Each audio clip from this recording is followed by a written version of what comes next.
jërë ngeen jëf ci seetaan beeg déglu bi mbokki xarit yi dalee nag jàmm ci seen émission sorti nag ay bés bile di dalal koo xam ne moom ñëpp a ko ràññee waaye itam ñëpp a ko namoon ci kanamu écran yi télévision yi vraiment ñun méttilu nañ ko naqaru nañ ñàkk toogam ci écran moo tax tey ji ñu am ko monsieur le maire de Mermoz Sacré-Cœur Barthélémy Dias monsieur le maire maa ngi lay nuyu ma bàyyi la nga nuyoog suñu auditeur ak téléspectateur.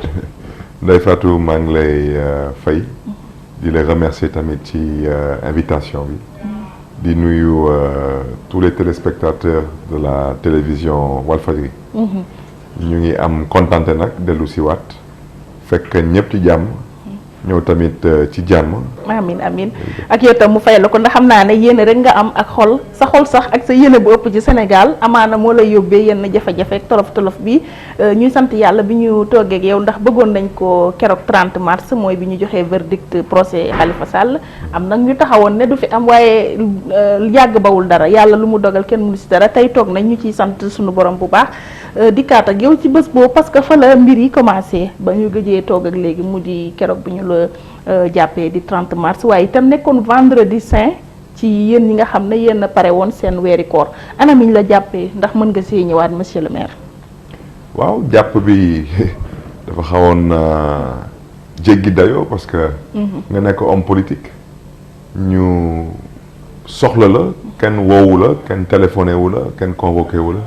ñu yónnee GIGN ma ne leen GIGN bi ëpp na def parce que GIGN ñooñu lu ñuy dox mooy lu nga xam ne ni dafa am solo daanaka GIGN suñ leen di woo c'est parce que sax daanaka police sax mënu ci dara. parce que GIGN mooy ay prise d'otage ay yëfu terrorisme ay braquage yu banque ak yu mel noonu wante nit bu mel ni Barthélémy Dias soxlul nga may wut biir Dakar parce que ñoom xam nañ fu mu dëkk fekk ma ci diggu mbedd bi bëccëg ba ma toroxal parce que nu ma ko jàppee nu ma ko jàngat mooy dañu bëggoon yónnee benn message njabootu Khalifa Sall xamal la ne ni que fii ñoom ñoo am doole te seen doole dañ ko fas yéene utiliser donc gis kenn ni ñu def Barthélémy yéen su ngeen noppiwulee lii luñ leen di def wante loolu yëpp ay jaar-jaar rek la ci politique ñun lu nguur gi di jéem a def tey mu xam nañ ko mooy jéem a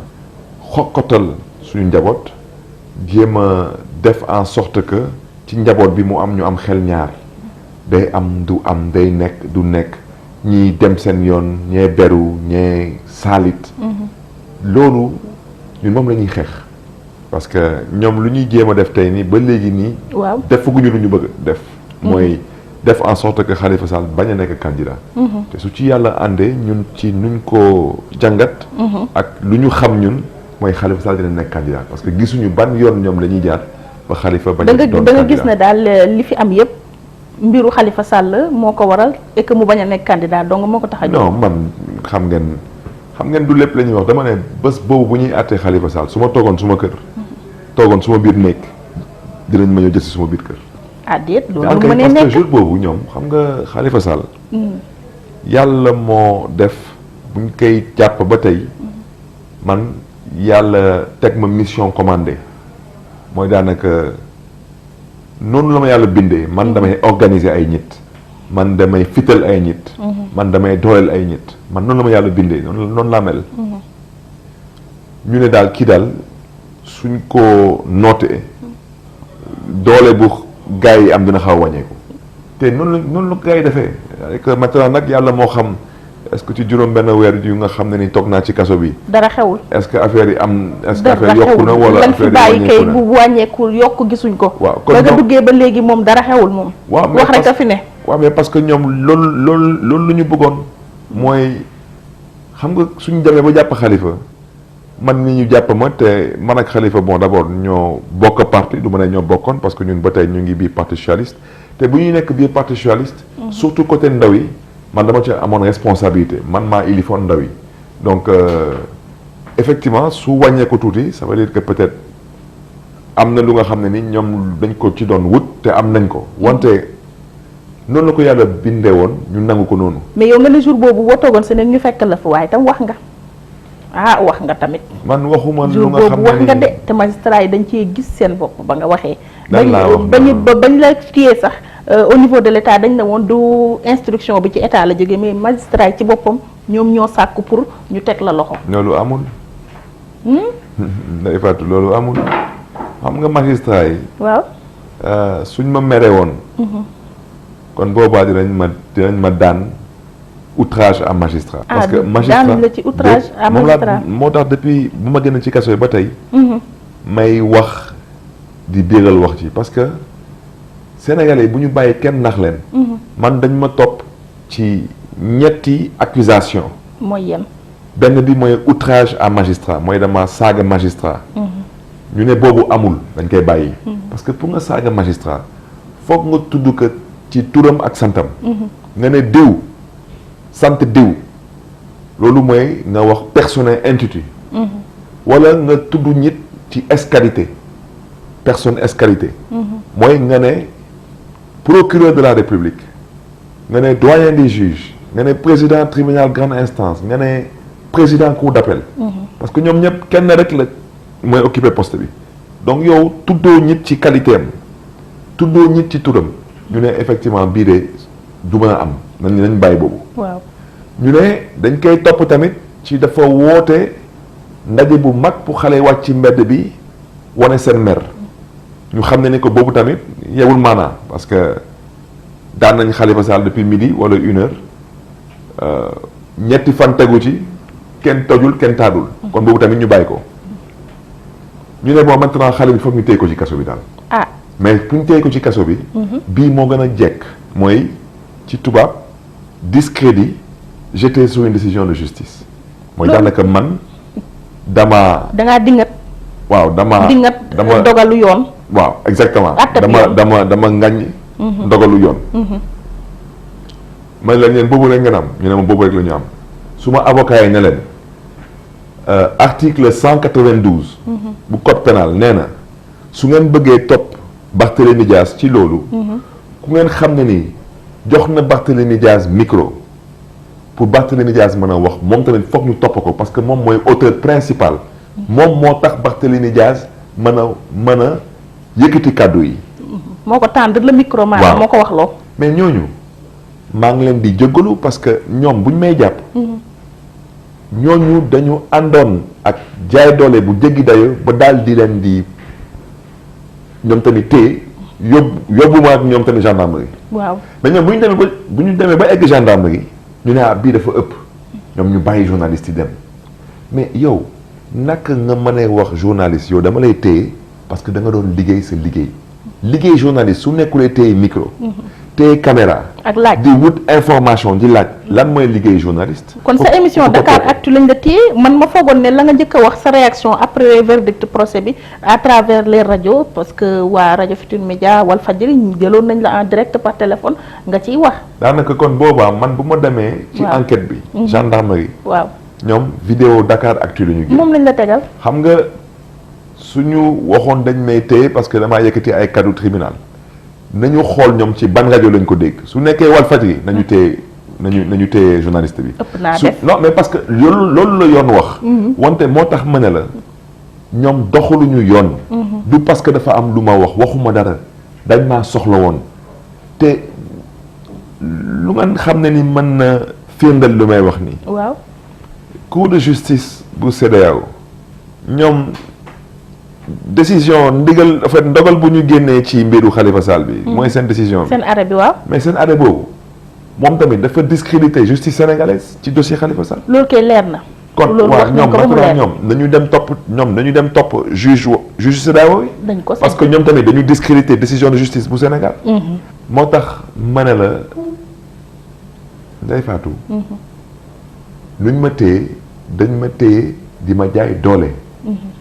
parce que dama ne Sénégal. waaw ñaata ñi te taxaw Sénégal ne les magistrats yi tudd sax des fois ay tur. ne ñooñu dañu corrompu. wax nañ ko fi ba du jeex. corruption. amul benn dëkk ci àdduna bu nga xam ne ni ma nga am carnet de corruption. wante du wax ji wante carnet sanitaire am na. daanaka boobu boobu ce n'est pas illégal te man musuma wax suma baat ci kaw. man respecté naa magistrat yi musuma taxaw ne magistrat yi nii la ñu mel musul am. wante nguur gi dafa am ñu nga xam ne ni dañ leen sant. ñu def ñooñu def lu ñuy def. ñooñu ñooy ñan. xam nañ seen bopp. man tamit ma tontu leen tamit parce que ñoom dañu def te lu ñu def ñu metti jël suñu yaakaar tas ko man tamit ma wax leen lu ngeen xam ne ni tamit daf may leen nekk li tamit daf leen di metti. moo tax keroog nga wax ji. dama ne lu ma wax. dégg naa fi ay nit yu bëri yëkkati ay kàddu di wax ñoom ñëpp waxu naa féq la ñuy wax man. Khalifa Sall suma xarit la Khalifa Sall suma mag la Khalifa Sall xam naa ay mbokkam am na lu ngeen xam ne ni ku ko def Khalifa Sall dama ci gis suma bopp parce que tey ku toog Sénégal ne Khalifa Sall dafa dëpp kees man tamit dama dëpp kees chaque fois damay toog di wax ne ni que lu ma metti ci mbiru Khalifa Sall mooy su bëggoon génn kaso ëllëg mu génn kaso day génn kaso waaw jóg na wax rek lu gars yi namm mu wax ko mu génn kaso wante ñun ñoo ko wax bu ko wax lan la gars yi bëgg mu wax. mais que ñun ñii bàyyi nañ élection président 2019 du ñu am candidat. loolu rek phrase boobu rek lañ. sant Khalifa loolu rek la ñu bañ. ak yéen ñëpp pour ngeen bàyyi bépp ambition ci 2019. waaw loolu rek la. ngeen def mouvement de soutien daal. waaw daanaka waaw. à la candidature. waaw xam nga loolu ëpp na def loolu moom. gàcce bu mel noonu. soo moytuwulee sax mën a rey doomu aadama. yoonu jàmm soriwul bu fekkee pour am jàmm bu ngeen ko defee am jàmm. mais non ñun wutuñu candidat pour ñun ñii. yow yaa ngi may fekk suma biir kër. yoruma peut-être. lu bëri wante wax dëgg yàlla maa ngi sant yàlla. waaw yow maintenant ñu juddu ci réew bu tuddu Sénégal dëkk fa màggee fa am yéene ci réew bi ñu ne ñu que loolu du fi am du fi dal. waaw yow mii. ñoom Ablaye Wade ak ñu fi nekkoon jiitu la fi. ñooñu suñu doxalee woon noonu est-ce que yow tey di ngay faru nekk président du Sénégal. waaye bul fàtte ne léegi ak li xew délit d'ambition dafa am dañ koy waaj a dugal ci code pénal bi. délit d'ambition. waaw dañuy tere ko am ambition surtout présidentielle ci réew mii. waaw kooku nag gëm naa la moom. ku ko def moom ñu faagaagal la. waaw kooku moom gëm naa la wante xam nga man xeex bi su nekkoon xeexu politique kese. waaw man du ma billaahi du ma déranger. mais di gis. président Macky Sall. woote woon fii gestion sobre et vertueuse. président Macky Sall woote woon fii indépendance de la justice. tey muy def lu muy def loo nii waa justice. waa justice dafa am moo boo ci génnee moo boobu moom it néologisme boobu foog ñu dugal ko ci dictionnaire yi. parce que man magistrature laa xamoon mais dafa am moo boo génnee boo xamante ne foog ñu dugal ko ci dictionnaire jox ko tuuti signification. ah mooy magistrature bi. waaw. man dama foog ne woon sax ndeysaan dama foog ne woon juge déggoon nañ fu ma waxee quoi. mais magistrature ban école lañ koy jàngee parce que université moom magistrature wala ENA sax magistrature moom lañ fay génnee. parce que loolu lañ fay jàng.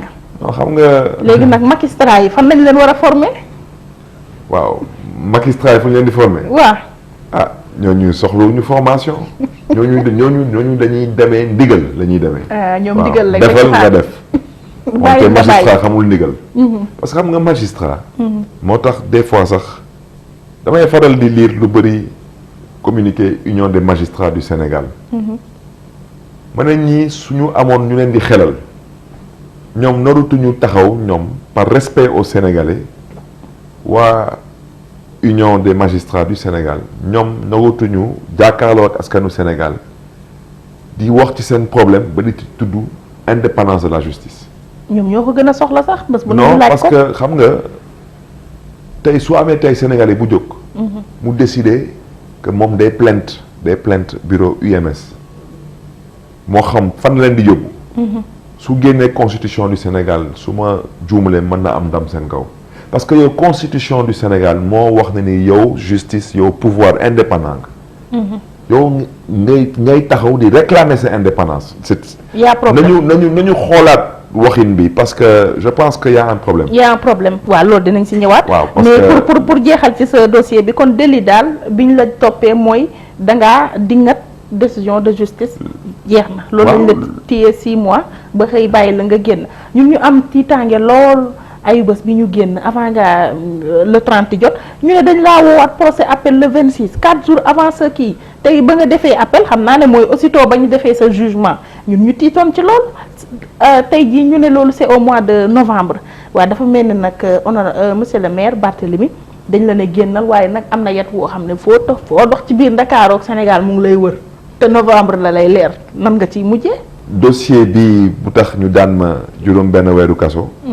kooku dañ ko woowaat tribunal le 7 novembre. waaw boobu daanaka dama xamul sax lu ñuy àtte. ah appel boo xam ne moom nit ka génn na. parce que nit ki man bu may appel.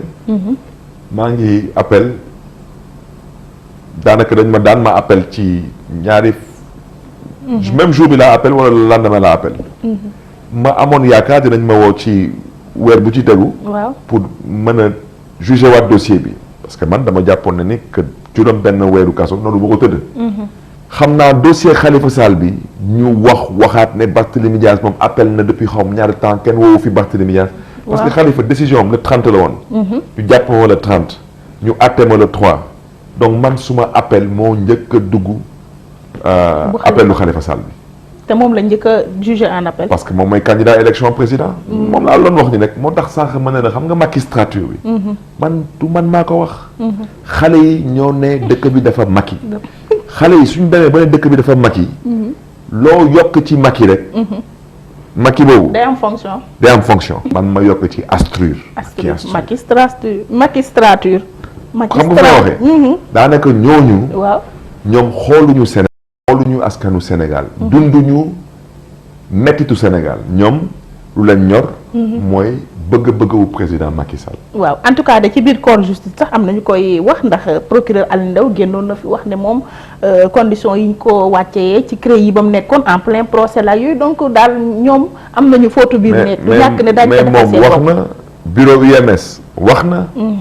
nee nañu ñoom dañ leen di noot. juge dem wax na. juge dem moom waxul sax moom dafa jëf. moom dafaa jël affaire bi sànni ko ci mbarit bi. dem man bu laa jàng école. parce que moom xam na que lu mu jàng école mooy la justice est un pouvoir indépendant. Barthélémy Dias dafa wàcc yoon daan leen Barthélémy Dias bu ñu tëddi kaso. Barthélémy Dias dafa wax lu xaw a dëng woo leen ko su ngeen ko noree daan sursis ngeen daan ko sursis mais bu leen nangu téléphone sonné allô monsieur le yaa xam nag monsieur le ministre yaa xam monsieur le président waaw mais xale bi non monsieur le je m'en occupe. je m'en occupe bàyyi noonu. ndax lan. nga bañ ñu yóbbu la Tamba wala ñu yóbbu la Kédougou. daa tàng mais yow kenn du la yóbbu ci armel santal yàlla. nit ki da ngay ànd ak sa ngor. nit day gore. day gëm yàlla mais sànq nee nga jour boobu même boo togoon seen i jàpp la ban firnde nga am ci ne dañoo joxoon instruction ne foo nekk nañ la fa fekk. mais parce que procureur. génnoon na fi def benn conférence de presse. taxaw ne man du ma nanguti mukk lii nanguti mukk laa. man ma gën a wax lu may wax. sëñ Bassirou Gueye. xam nga man dama dundul doomu aadama man yàlla lay dund man doomu aadama dama koy respecté. ci kaw moom mu respecté boppam. man amul ay man maa ngi tudd Serigne xaw ma lan dunduma la. parce que yow man bu ma ko jàppee mën naa juum wante yow doo dara. parce que man tamit duma dara. waaw mais bu weesoo loolu sax président yi génnati na fi ne dootuñ nangooti justice bi les acteurs de la justice ñu leen di wax yenn yi loolu moom après sortie xëy na député honorable député Cheikh Bamba Dièye xëy na moo ko motivé woon du ñàkk. waaw mais Cheikh Bamba Dièye lu mu wax. mais moom la Sénégalais yëpp xalaat. kon 7 novembre beeg ak beneen appel it bu ma dégg mooy procès Ndiaga Diouf dañ ci defaat appel dañ koy teniraat en appel. moom laa doon wax ni rek ma ne xam nga président Macky Sall. waaw lu tax tey yorin bu mu yoree dëkk bi mu xaw a metti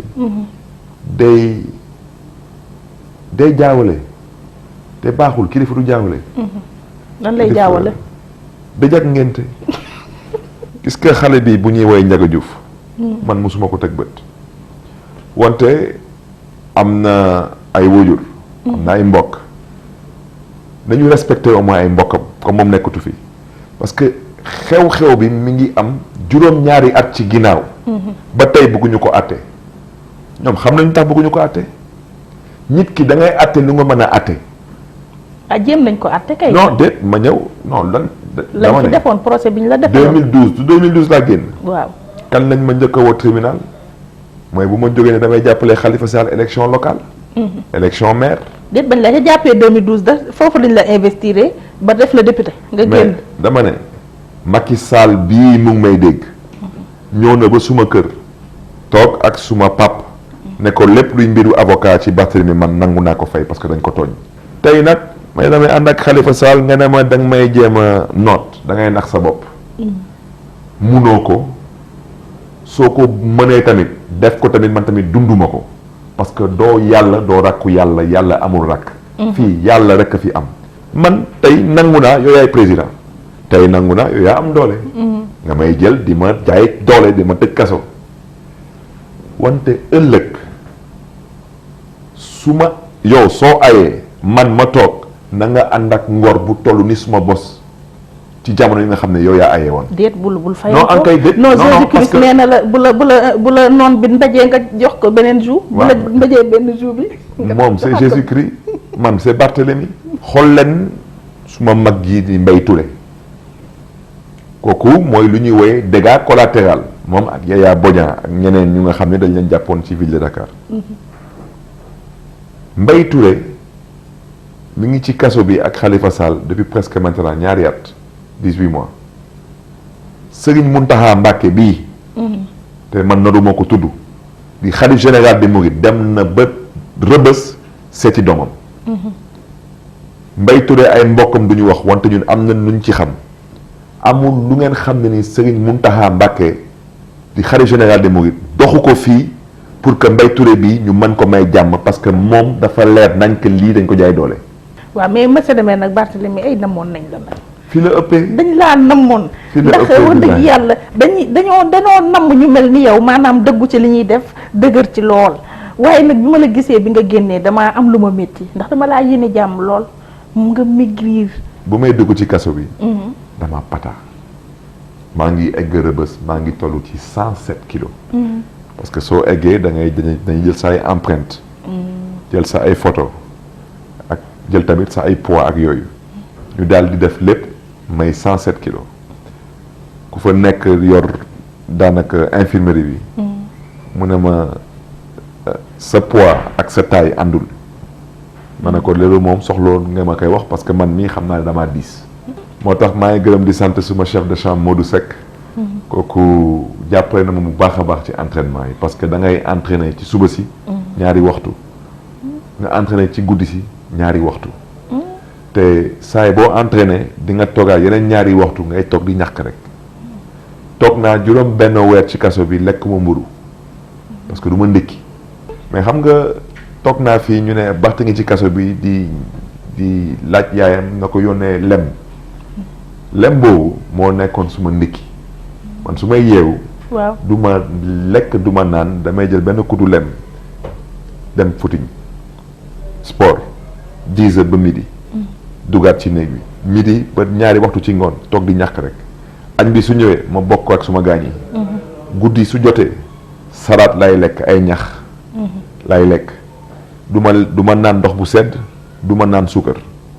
ay Coca-Cola ay yooyu ndox rek lay naan. te du ndox buy dugg ci frigidaire nga def ko juróom benn weer teg ci nga nekk di sport. waaw kooku moom ala kulli yàlla day. kon loolu moo la jeexal ci sa nekkin nag moom amoo ci woon jafe-jafe surtout au plan psychologique nekk maire am ay responsabilité war ko doxal ñu xëy rek na la toogal fii di. non déet. man xam nga kaso bi dafa am nu ma koy dundee. am na ñu nga xam ne ñoom dañu jàpp ne ni kaso. ab gàcce la. man kaso ndam la ci man. ndax lan. parce que loolu la yàlla dogal. saay bu may yeewu ci kaso bi. gis que def naa fa juróom benn weer. juróom benn weer yooyu. saay bu may yeewu rek am na sénégalais bu nga xam ne ni man nekk ci biti moo ma gën a mettile. am na ñu nga xam ne ni ñu ngi ci biti. saay bu ma nekkoon ci saay ma yeewu ci kaso bi ci juróom benn weer yooyu. am na ku nga xam ne yeewu na dem suuli doomam mais ñooñu maa leen tane. kon man dama ñoo sant yàlla. wante nekk ci kaso surtout nekk ci kaso nga xam ne dañ la fa yóbbu ci caaxaan ak jaay doole nga bëgg a saalit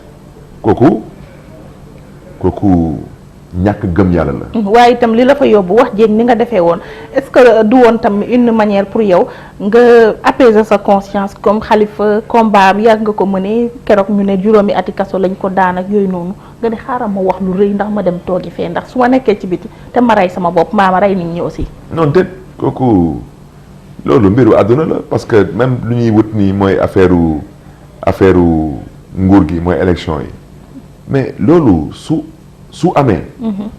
ñuy sant yàlla su amulee ñu sant yàlla ñun lu ñuy xeex tey mooy lu ñu bëgg a jaay mooy yéen ñi dañu bëgg ngeen wax ne ni que du ngeen candidat mais ñooñu ñu nga xam ne ni loolu mooy seen gis-gis mais ñoom fan nañ ko teg ci dëkk bu nga xam ne ni santul Masamba santul Mademba ñoom fan nañ ko teg. ñun suñu demee élection ñu ne ñu waaw du yéen mais dañuy sant yàlla parce que ñun demuñu élection pour soi-disant gagner pour. ñoom dañu luñ jàpp mooy suñu yàlla mayee ndam ci lu ñuy dox nii mën nañ liggéeyal askanu Sénégal mën nañ liggéeyal ëllëgu Sénégal ñun jàppewuñu ko comme ay titre ay loolu faut pas que Sénégal yi di ko xoolee noonu te ci ay fan yu néew dinañ commencer di communiquer ak askanu Sénégal ñu xam lan la Khalifa Sall nam ma def bés buñ ko fale parce que ku nekk fu mu nekk moom moo la mën a wax. ñun lii mooy suñu ay problème waaw foofu daf may kay kon 6 mois yi kay dalaa may yàq Khalifa Sall ngeen toog nag am seen temps def seen stratégie waaye itam déroulé nag seen programme pour boo génnee. mais Khalifa Sall lu ma nekk ci kaso bi yëpp kenn may ma toog waxtaan ak moom. gisewu leen. dañuy seenante rek. non loolu moom dina ma jaaxal trop. ah déedéet loolu. juróom benn weer. munul toog nga toog comme maa yow ni ñu toogee ni ba ngeen waxtaan. xam nga moom suy génn. par exemple ñu ne day génn pour dem avocat man du ma génn. man su ma génnee pour dem avocat moom du génn. moom su nooree génn pour football man du ma génn. man su ma nooree génn pour football moom du génn. kon booy sport du génn. bokkuñu sax cours. loolu moom leer na.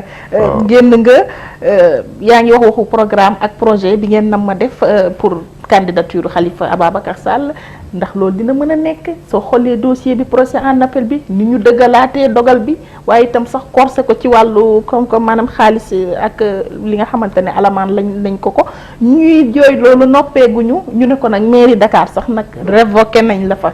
ba daal di jël soxna su mel ni soxnaam war di ni teg ko fa entreprise bi ñu door depuis bi ñu jàppee Khalifa Sall 2017 ba léegi ndax am nga yaakaar ne daañu ko taxawal balaa élection 2019 ngir permettre ko mu nekk candidat. non man aw ma yaakaar que Khalifa Sall day nekk candidat dama koy dund. moo tax ma koy dox. ñoom dañuy jéem xam nga Ndeye Fatou. nguur gi. dafa am lu ñu namm. tey xale yu ndaw yi sax xam nañ ko mooy ñoom tey bugguñu bëre ak kenn ñoom dañu bëgg rek am second mandat amul benn élection amul benn risque ñoom ñooy teg seen ay candidat bopp jox leen xaalis ñu financé leen ñu ne waaw Sénégal daal organiser ñu élection président Macky Sall moo gagné. moom loolu la bëgg mais ñun loolu duñ ko nangu parce que ñun loolu suñ ko nawoon nangu ñun ñu dem bokk ci parti président Macky Sall mooy gën a yomb. mënoon ngeen des PS rek di soutenir candidature président Macky. dama ne Ndeye Fatou man mii Barthélémy Dias am na lu ma sañ a wax ñun bu ñu nekkoon ci coalition Benno Siggil Sénégal. jàkkaarloo ak président Abdoulaye Wade ñu ne dañuy wut candidat unique. candidat unique mooy benn candidat rek la ñuy am. man mii Barthélémy Dias waxtaan naa si ak président Macky Sall. mu ne ma yow Bart yow suma rakk nga man yow dama lay wax lu may dund man du ma bàyyi Abdoulaye Wade ñëw fii ci opposition bi te du ma candidat man même su ma noorulee gagné du ma gagné wante man PDS laa nekkoon. nekkoon naa ci dëkk bi premier ministre président assemblée nationale nekkoon naa fi lii nekkoon naa fi laa tey président de la république moom laay candidat. donc man seen candidat unique bu ngeen di wax nii ak di ko dox nii man loolu bu leen ma ci dugal mais kooku est-ce que nit mës na ko ci xas musul am man moom ni ma ko waxee mais man noonu laa demee waxee ko ñoom wax ko ñoom Tanor ak ñeneen ñi neen waa ji de nen na moom day candidat yàlla dogal nit ki soo gëmee sa bopp. mais yàlla jàppale la.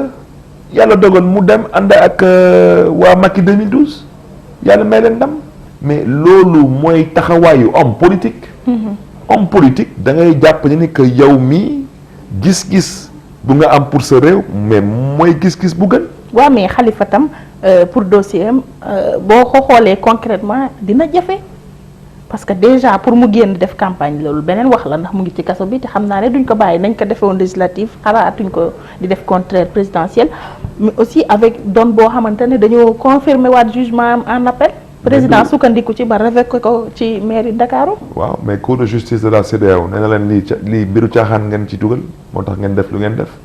ñoom suñu demee ba ne ñu nangu nañ fay 35 millions rek mooy nangu nañu ñoom jalgate nañ ñoon. waaw waaye nanguwuñ bàyyi ko mu dem ñu ne. non dama ne mais parce que dañ leen jox ndigal. te ku wax boobu duñ ko bàyyi. duñu wax parce que nit ki doo gis jant bi ne non dama gis leneen. yow munoo nekk tribunal. yow nga nangu que effectivement noonu nañ fay diw 35 millions dañ koy fay 35 millions ci lan parce que dafa jekk wala parce que dafa am xam-xam amul yow nangu nga ñu fay ko 35 millions dafa veut dire que yow nangu nga dafa am lu xew. da nga nangu dafa am lu xew parce que suñu demee par exemple nga ne bon man damay condamné diw mais nga ne man procès verbaux yi yëpp dama leen di annuler mais moom naka la eggee ci kaso bi. dafa njëkk am enquête bi jeex ci police ñu jël dossier yooyu mooy lu ñuy woowee PV jëbbal ko kii di doyen des juges jox ko sax procureur gëstu ko jox ko doyen des juges foofu sax dañ ko fa bañaloon règlement 5 bu UEMOA maanaam présence su avocat bi moo tax ma ne la xam nga ñun tey lu ñu mënul nangu nee naa la ñu dem élection ñu ñàkk loolu mbiru yàlla la da ngay nangu wante lu ñu mënul nangu mooy juddu ci réew dëkk ci réew am fa ay ndombal tànk ñu ne la yow doo ci bokk. kon daal candidature Khalifa Sall nii comme na ko maire Idrissa Diallo waxee yow tam yaa ngi ci daal. yéen daal man lu may wax yéen a ngi pare kon yéen a ngi def parrainage man lu may wax mooy lii. mooy ñun ci ay fan yu néew dinañ sol suñu dàll yi dem seeti waa Sénat. seeti société civile seeti waa UMS. parce que il faut que ñu commencer di xalaat sérieusement Sénégal. comme maintenant loolu mooy mode bi Sénégal maintenant mooy ku namm liggéeyal ëllëg ku Sénégal ñu def ci kaso bi waaw maintenant ñun dañu bëgg a xam maintenant pour détenir candidat yi ñoom ban disposition la ñuy jël ñun parce que ñun Khalifa Sall ñu tëj ko ci kaso gi. grawul parce que moom xam na ñun xam nañu askan wi xam nañ que Khalifa deful dara. ñun lu ñu bëgg mooy candidat. comme yéen da ngeen décider que dañuy candidat ci kaso bi waa d'accord su leen neexee nan yàlla may xolu muñ wante ñun il faut que ñu candidat. léegi nag bu candidat bi mënul nekk nag. non candidat bi il faut que mu nekk. ah yoon yi ko ci war a mën a. candidat bi il faut que mu nekk candidat bi mënul bañ a nekk. ci foo ko teg. parce que candidat bi su amulee. yow mii yow yaay commencé di wàccee yoon. donc maintenant Afrique bii mooy nouvelle forme de coup d'état. parce que lii coup d'état la c'est un coup électoral. mooy lan ça veut dire da ngay gis ay candidats nga leen di dëkkaloo fu ñu dëkkul pour ñooñu bañ a bokk ci élection mais loolu xeetu sàcc élection la. taxaw nga ne man génn naa 50 milliards pour defar ay carte d'identité nga ne waaw mais yéen waa dëkk bi naa leen jox seen carte yi wante yéen waa Ndakaaru comme yéen moom da ngeen tànn Khalifa Sall. ci juróom doomu Ndakaaru bu nekk kenn rek ci am carte wala ñaar rek ci am carte ñeneen ñetti damay tey seen carte mais loolu xeetu coup d'état la. mais xanaa déggoo Sénat bi ñu ne 95% électeurs yi jël nañ seen carte 5 rek a ci des 5%. non xam nga moom laa leen wax nii Ndeye Fatou xam nga tey Sénat je crois que am nañ lu ñu wax ci mbiru fichier bi ñu ne fichier bi. mënuñu ko joxe pour l'instant parce que pour l'instant amagul candidat ay déclaration de candidature la wante démocratie du reculer démocratie day avancer. Abdoulaye Wade lu ñu mënti wax ci moom jamonoom Sénégal su demee ba jël fichier électoral ba teg ko internet yow moo tax nga falu nekk président du Sénégal yow tey nga falu au lieu nga def lu ëpp lu fi Abdoulaye Wade defoon yow nga jël fichier bi nga génne ko internet nga taxaw di ñu ne da ngay xaar 15 jours yow da nga foog ne ni yow fii ak 15 jours balaa élection yi nit ñi mën nañ jot ci fichier bi vérifier est-ce que nit ñi ñu ngi ci liste yi am déet. ñun dem nañ fi élection référendum ñoom ñu doon toogal waa Benno Bokk Yaakaar ci bureau de vote yi ñoom ñëpp ñu yor seen fichier. waa Sénat yor seen fichier ñun waa opposition gars yi lànk bañ jox suñu fichier ñu dem élection député yi. waaw élection député yi ñoom ñu téye carte xale yi primo inscrit yi. ñeneen ñi ñu nëbb seen ay carte d'électeur teg ci fichier bi tamit gars yi laxa si jaan. waa PDS maître Madické proposé na fa plan B ñu bañal ko ba moom mu jël courage am en 2 mai dem samp ji ndëndëm yow tam doo proposé Khalifa plan B comme yow nga nekk plan B waa taxawu Ndakaaru pour dem présenter au présidentiel plan B ci la bokk bu dul fii di fee ci say neuf. xam nga ñun tey ñaari xeex la ñuy xeex benn bi mooy dañu ne PS te am candidat donc ñun PS soo amulee candidat Tanor day am ndam suñu kaw te kooku duñ ko nangu mooy benn. beneen bi mooy ñun nee nañu dañuy candidat Macky Sall nañu du ngeen candidat suñu candidat wulee Macky Sall day am ndam suñu kaw waaw maintenant ñun dañu nar a am plan B du loolu nga wax.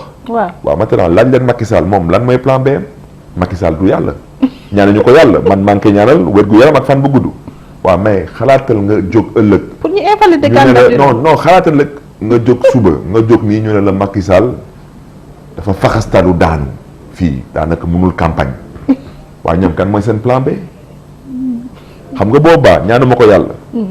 xam nga ñoom suñu nooyee jël Macky Sall teg ko ci chaise roulante di ko pousse pour mu candidat dañ ko def parce que amuñu keneen. waaw lu tax ñoom ñu bëgg ñu am keneen.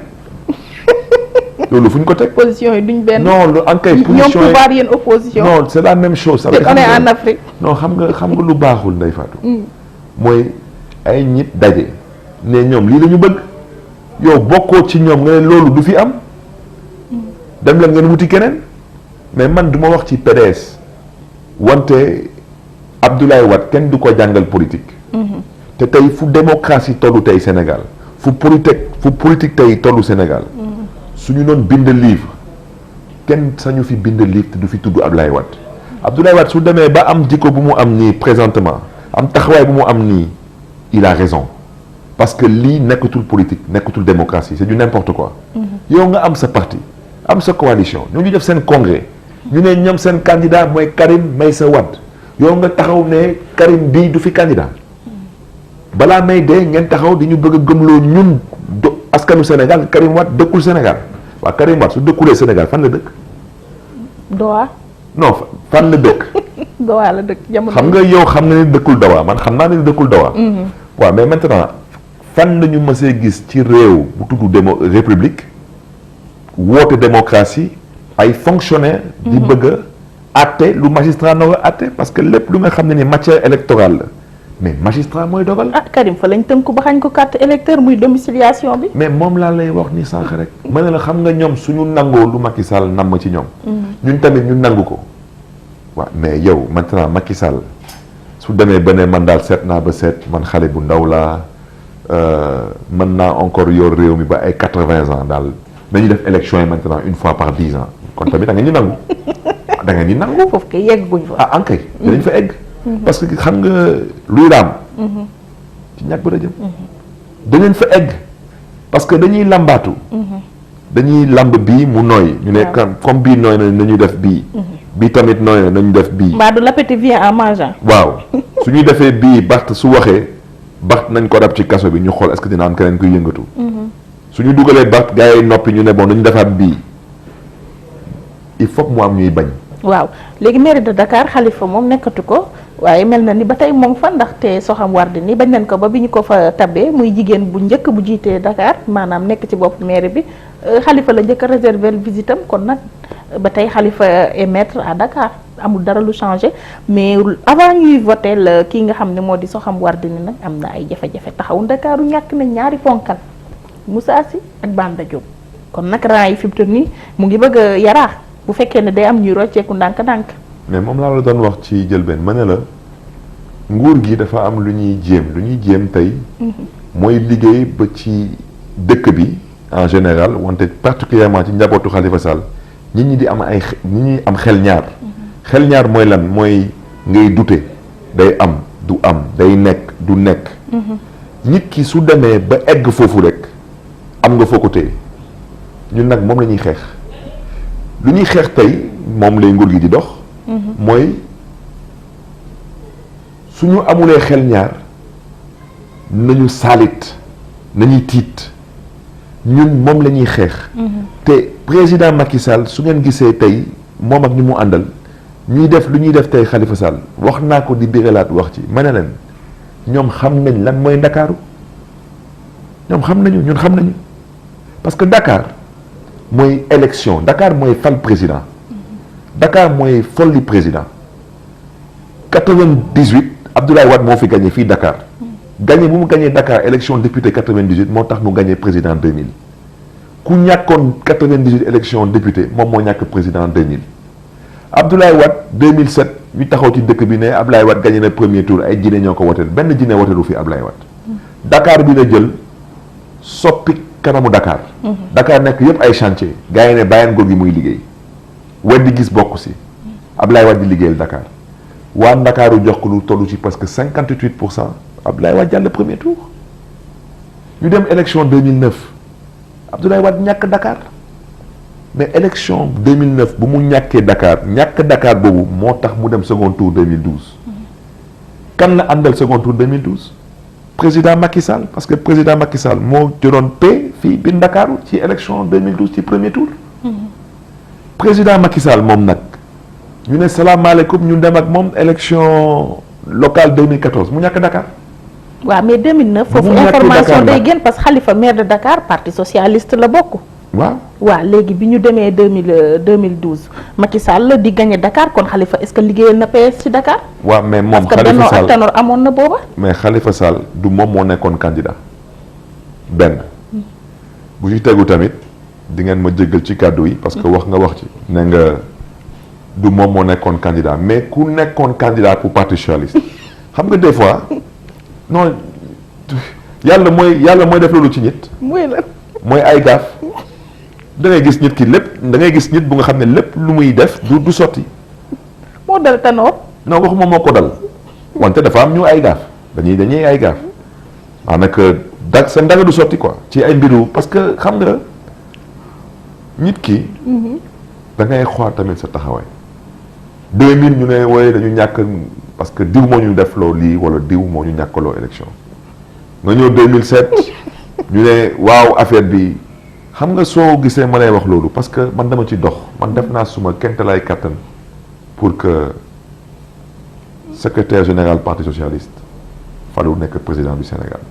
mais gis nga ay États-Unis soo nekkee candidat benn yoon. waaw su jàllulee. dootoo ko defaat dootul nekk. te États-Unis gis nañ fi ay candidats yu nga xam ne ni candidat nañu. am lu ñuy woowee le vote populaire. daanaka ci xob rek ñoom ñoo gagné wante ñoom dañu perte par rapport ak ku nga xam ne ni moo falu parce que moom moo am les grands électeurs. mais ñooñu xalaatul beneen élection bi ñu ne dañuy jéem a wut primaire ba nekk candidat. parce que démocratie la yow dem nga benn yoon wala nga jàppale diw benn yoon doxul. beneen bi nga dem doxul bu ci tegu ñëw doxul. troisième fois mais nit ki bu iñaane sa ndono. Tanor ñun lan lañ ko def dara dem nañ ba nga xam ne ni lii di parti socialiste di suñu lépp ñu yëkkati ko teg ko ci ay loxoom ne ko yaay suñu secrétaire général. mais moom loolu ñun waxuñu ko moom moo ko wax nee na 2012 su ma gañewulee bii mooy suma dernière élection yéen dégg ngeen ko ay mbokk mi dégg nañ ko. ay xaritam dégg nañ ko ñun dégg nañ ko ñépp ko dégg. nga dem ba ci biir nga ne bon maintenant comme man nekkatuma candidat kenn du fi candidat. mais loolu fan nga ko teg président Senghor ak ñu mu àndaloon ba ñu sos parti socialiste. jamono yooyu ñu ko doon woy UPS. mais ñooñu bu ñuy sos parti boobu musuñu ko sos di xalaat ñoom bés bu ñu fiy jógee parti bi day disparaître parce que nit ki da ngay liggéey pour la postérité pour l'avenir. tey suma papa bu baax ji di Ousmane Tanor Dieng lan la fiy bàyyil postérité bi ëllëg lan la fiy bàyyil postérité bi lan que moom moo yàq parti socialiste moom moo tas parti socialiste loolu mooy dëgg. déet moom nee na géré wul benn carrière personnelle. dama ne. kenn sant ko mu gérer ay carrière personnelle xam nga Ndeye Fatou balaa ngay gérer ay carrière personnelle yow nga mën a d'abord gérer sa carrière bu bopp yow da nga amatul carrière te ñun loolu du ñu ñoo ko décider askan bi moo ko décider fépp fooy dem ñu ne la du yow waaw yow maintenant yow munoo gérer sa carrière yow nga bëgg a gérer suñu carrière ñun tey fu ñuy taxaw tey di dem élection ñun dañuy falu moom dañ koy nommer moom Khalifa Sall bu muy wax ne nii que Khalifa Sall gérer ma ay carrière ak Khalifa Sall et cetera lu Khalifa Sall def ci politique moom dafa ko ci politique Khalifa Sall ba Ndakaaru doon Dakar ba tey moo fi njëkk faru nekk maire te àndul ak président mooy 2009 waaye loolu nag coalition la woon de benn ñu gisaat ko nag 2014 amul coalition waaw 2014 taxawu Dakar man nii woo nañ ma ne ma dañu bëgg nga def benn bokk yaakaar ma lànk bañ man leen parce que man du ma ànd ci complot. ñan ñoo la woowoon waa PS wala waa nguur gi ñoom xam nañ seen bopp man du ma joxe tur. waaw mais nag ci seen taxawu Ndakaaru 2014 boobu bloc ba dafa tas est-ce que du après échec bi ngeen am ci élection législative 2017. day Fatou xam nga. ñooñu découragé. nit day wax dëgg rek te yàlla tax. man maire laa fii maire moo Sacré-Cœur. wante fii bii maire moo Sacré-Cœur su ma àndoon ak Khalifa Sall du demee comme ni mu demee. Khalifa Sall su ñu demee ba am ndam fii biir maire moo Sacré-Cœur turam bokk na ci kanamam bokk na ci coalition am bokk na ci pour ne pas dire ça a été décisif et essentiel. tey ñu fiy toog tey di ne ay dañuy bàyyi Khalifa Sall saabu du fóot boppam billaahi man ñooñu ñoom. man ak ñoom suñu duggoon seen biir gox man ma gañe leen. ah man du ma waxantu. xanaa amuñu base ba. man dama ne 2014 élection yi. les gens ont voté à Dakar Khalifa Sall ci 19 communes ñu nekk Dakar Khalifa Sall gagné na ci 16 communes. Macky Sall xam ko nag te xam nga wax sànq wax naa la nee naa la ku gagné Dakar dem nga second tour Khalifa Sall amul Dakar ay 40%. Khalifa Sall amul Dakar ay 50% parce que 50% wu Dakar xam nga mooy lan. mooy lan mooy ñu ne la dafa am 19 communes nga gagné 9 communes nga gagné 10 communes. wante mu am 19 communes nga gagné ci 16. yow kooku yow ñu nga xam ne dañuy toog di xalaat ne ni que mën gagné premier tour mais ils ont raison. parce que Dakar mooy fal mooy folli loolu kese képp. mais 2017 nag suprématie am dañ ko ci dindi Macky Sall teg ñu. lu mu ñu teg nii. waaw mais 2017 législative Khalifa gañewul Dakar seen liste bi demul. waaw xam nga dinaa ci wax ñaari yëf. nga jël Khalifa Sall teg ko ci kaso bi. ba def réunion palais ba ne gaañ yi mënuma nangu jël waa ji doo ko ci kaso bi te du ngeen gañe. ma ne la Dakar amoon na lu toll ci presque 59% taux de rétention des cartes mooy nga téye carte nit ñi bañ leen ko jox. lu noonu. ñu dem ci élection nga ne yaa gagné yow d'abord yow jour élection yi ba 10 heures ci guddi ñun ñoo gagné. waaw maintenant question bi mooy lan moo xew ak fan la xewee ba ngeen gën a 3 heures du matin nga ne yaa ngeen gagné. moo jaaxal ñëpp. du tey nee nañu Moussa Sy dem na. mais ñun chiffres yu ñu joxe amul fenn fu chiffres yooyu soppeeku ñoom dañu taxaw ne parcelle nii la demee. Maintenant, ce serait intéressant de savoir qu'est-ce qui s'est passé aux parcelles. Ah, question ngoog. waaw question ngoog. Qu'est-ce qui s'est passé aux parcelles. débat baa ngoog. parce que. lu kon parcelle. foofu la tournant bi amee ba ñiy gagné Dakar te tey Moussa Sy rejoindre na mouvance présidentielle. man yéen yaa journaliste man du ma journaliste. man lire naa dem ba ci benn journal. suma xarit Moussa nee na moom depuis at bokkatul ci suñu ay réunion nee na sax moom sax yëgaloon na ko Khalifa depuis at wante élection député yi ma dugul at. di at ak lu ci topp tuuti rek la. waaw ndax juillet la woon 2017. 2017 waaw juillet 2017. ñu ngi ci septembre 2017 kon nañ jàpp nañu at bët na. ñoom 3 heures du matin nañu génne ne ñoom ñu gagné Dakar. waaw maintenant nañ jàpp sax que ñoom ñu gagné Dakar du noonu. waaw ñoom nee nañu Dakar am nañ 32%. waaye yow 32% soo ko amee waaw ana 68% yu des yi donc yow yoroo ko. wante nga daal di moo juróom-ñaari siisu Ndakaaru ne da ngay toog assemblée nationale waaye yow ban askan nga fa toogal yow askan wi yow ne nga gañe nga Ndakaaru wante yow ak lépp lu nga def jël suñu yaakaar tëj ko ci kaso bi. te carte xale yi ne du ñu voté xale yu bees yi mooy primo votant yi nga ne ñooñu du ñu voté. kenn ci ñoom jotul carte ñeneen ñi nga téye seen carte ñeneen nga leen di jox ay carte nii à la voilà fii élection législative ñëpp d'accord ne que élection mel ni musul am Sénégal. ñëpp ci ànd d'accord musul am Sénégal. ça a été un coup électoral un coup de force électorale. yow maintenant nga taxaw nga ne yow da nga am ndam parce que ak lépp lu nga def mënoo sax am 40% 35% sax mënoo ko am ak lépp lu nga def joxe ay ordre de mission pour ay nit di wote ay ñetti yoon rab Khalifa Sall ci kaso bi. mu bañ a am temps d'antenne nga téye carte électeur yi man nii Barthélémy Dias daw ma wote man dañu jël ay gendarme teg ko suma buntu bureau vote ak centre de vote. yow voté woo 2017 ci législative man daw ma wote. xam nga nag dama xamoon ne fii moom mot na ba pare. xam nga nit ki soo ko mënee nga mën ko ba passé ko ba soxlawoo sax génn pour dem wote parce que xam nga que gagné nga ba pare. nga xam ne ni fii amul match. xam nga man tey soo woote woon tey nga ne tey da ngay tëgg benn combat. nga ne combat bi daal 200 millions ngay teg même ku ñàkk sax da nga koy jox 50 millions. mais man soo ma waxee damay jàkkaarloo ak Bombardier wala damay jàkkaarloo ak Yékini mais maa lank maa bañ man du ma xaru yi. du ma ko def parce que soxluwuma nit na ma kii moo la mën man xam naa ne ñi ñoo ma mën. loo bëgg a wax foofu. lu ma bëgg a wax foofu mooy Macky Sall xam ne fii Ndakaaru amul match. kon lu fi jot a am forfait. non fii xam nga fii lu fi am. fi jaay doole moo fi jot a am. te jaay doole baaxul. parce que bés ci bés yi dina ñëw.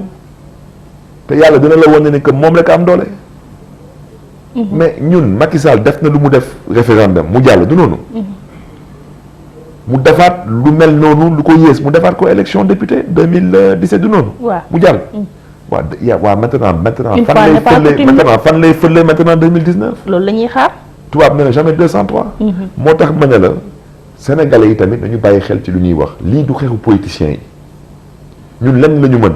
mooy wax jëf jéem wante dox bi su jotee. na ko askan wi dox parce que seen warugar la.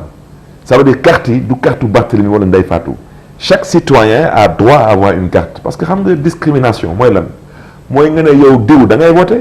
yow diw doo wote. lu tax diw nekk sénégalais keneen ki nekk sénégalais nga ne kii day wote parce que moom. da nga foog ne ni que parce que Matam la dëkk maa ngi jégalu parce que yow yaa wax ne ni que Matam da ngay am 95%. nga ne woy ma maintenant le travail mooy Dakar da ngeen doog a liggéey Dakar. Dakar da ngeen foog ne ni yoon la ngeen gis ay fonctionnaires fii gis nañ fii président di dalal waa Plateau xam nga waa Médina.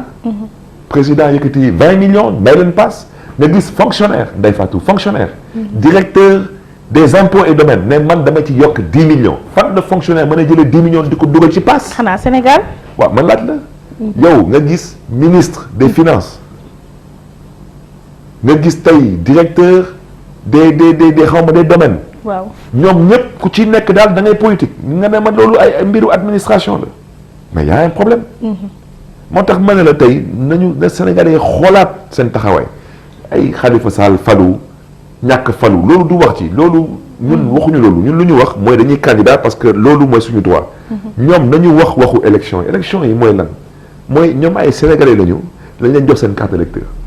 yow nga nekk un maillon fort ci ñiy jàppale candidature Khalifa Sall ñu daan ko nga wax ba dugg ci kaso bi ma jàpp ne da ngaa prêter le flanc léegi nag fii ak élection présidentielle 2019 bu dee da nga bëgg a jàppale Khalifa mbaa doo prêter waat le flanc ba daal di demaat fekki ko foofu ngeen di nuyoo wante ci cour ba. non loolu.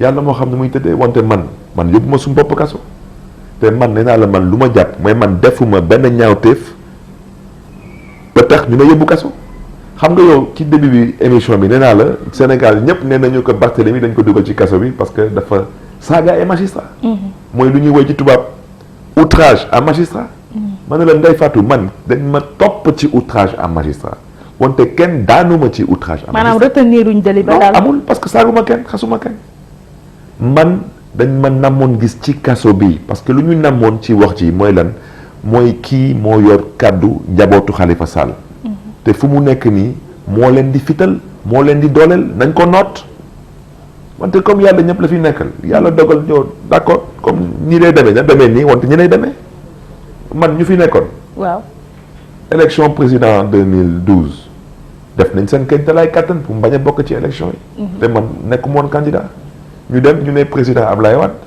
xale bi daal suñ ko nootee am nañ yaakaar daal côté PS bi seen doole day wàññeeku ñu noot ma dugal ma ci kaso bi taxul ñu ñàkk élection yi moo tax ma ne la parce da que nga bëgg jamono gaaf boobu toppaat ñi non du question de lu ma bëgg a wax ci loolu mooy jamono boobu askan wi dañu jëloon conscience que xeex bi seen xeex la man loolu mooy suma rôle man suma rôle mooy di yee xel yi yéen mérité wu leen lu ñu leen bëgg a teg président Macky Sall man musuma wax ne ni ko noogul am second mandat man musuma ko wax parce que man du man may décider kuy am second mandat ak ku dul am second mandat wante mais pour nga am second mandat dafa am yoon booy jël yoon bi mooy lan da ngay ñëw d'abord jàkkaarloo ak sa askan waaw teg sa bilan ne man lii laa liggéey ci mbiru santé mbiru éducation mbir bi lii laa ci def wante nga taxaw fële noonu déet naa jox leen bik ak feuille bon kii lu mu am lii la am kon kii kan la Karim Wade bu mu bokk kii lan la am kii lii la am kii kan la Khalifa Sall bu mu bokk kii ok kii moom lu mu am garaawul mën na bokk kii mën na bokk waaw mais loolu ban xeetu démocratie la moo ma jaaxal mais Ndeye Fatou mais loolu ça ne fait rire personne parce que dafa metti ci xol parce que pendant qu'on y est su ko neexee suba mu jóg mu ne bon maintenant man Sénégal damaa décidé tey maintenant amatul beneen xeet alpulaar rek fi am alpulaar nañ ma jëggal parce que ñoom ñëpp suma ay xarit lañu république suñu nee ba tudd république dañuy tudd constitution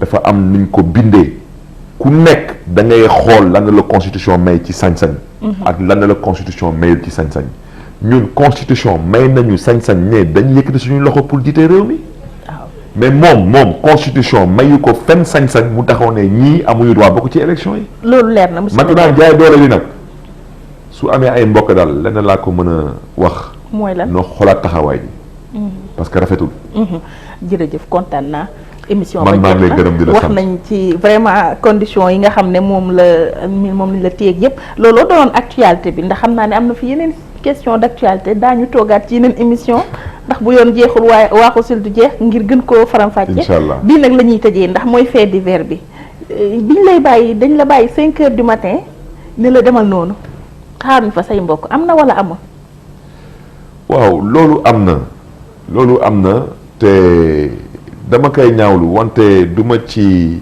ŋàññi kenn du ma leen xas parce que mais biralaat wax ji daal nee naa xam nga ñooñu ay corps commandé lañu dañ leen di jox ndigal ordre lañ leen di jox man lu may ñaawlu mooy dañ ma génne ci kaso bi te man waxoon naa suma chauffeur heure bii ngay ñëw ne la 7 heures dañu fekk ci buntu kaso bi su ma génnee 8 heures ñu ñibbi kër ga man ñu génne ma ci 5 heures du matin génne ma ci buntu rëbës bi rëbës di wéet ñuul kuk kenn nekkul ci mbedd gi waaw man su ma doxoon ci mbedd bi ñëpp ñëw jàmm paaka nag ñoom lan la ñuy wax heureusement ci ñoom foofu mu am benn garde mu xam ne ni lii dafa jéggi dayoo mu téye suma benn sac gunge ma ba ci corniche bi foofu laa arrêté taxi waxaale taxi ma egsi suma kër fekk gardien bi yoroon xaalis moo fay ADDP moo la ko fayal moo ma ko fayal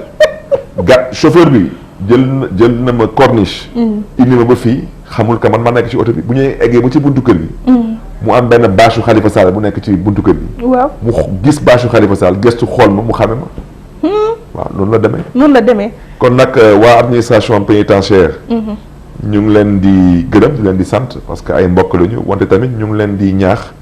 nañu xoolaat du ñuy gérer yenn dossiers yi parce que ñuy joxe ay instructions des fois du ñu xam lépp nu muy demee. nu mu demee te ëllëg su amee lu dëng. seen kaw lay këpp.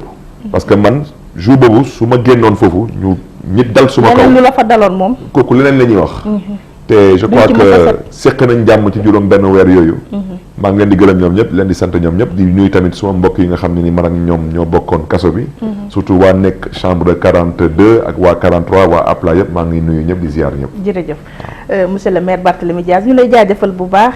ci ni ñu la dalalee ci émission sortie waaye itam ni nga ñu ko nangulee génn rek daal dañu may primeur bi ñu bëgg ci lool di ci kontaan saa su nekk di la jaajëfal ci loolu di jaajëfal nag auditeur ak téléspectateurs yi doon teewlu seen émission gërëm nag sama réalisateur El Hadj Salibé ajowoo lépp ci wàllu image yi ak réalisation bi duñu fàtte Seydou Yadd ci montage bi oustaz Assane Diouf ci coordination bi Pape Maguette Gueye Ndumbe borom salon de coiffure Fatou Thiaw laay nekk ca Nord Foire ñu ngi koy jaajëfal bu baax ci coiffure bi mbokk yi jàngeen jëf jox leen rendez-vous beneen ay bés ci beneen émission sortie incha allah.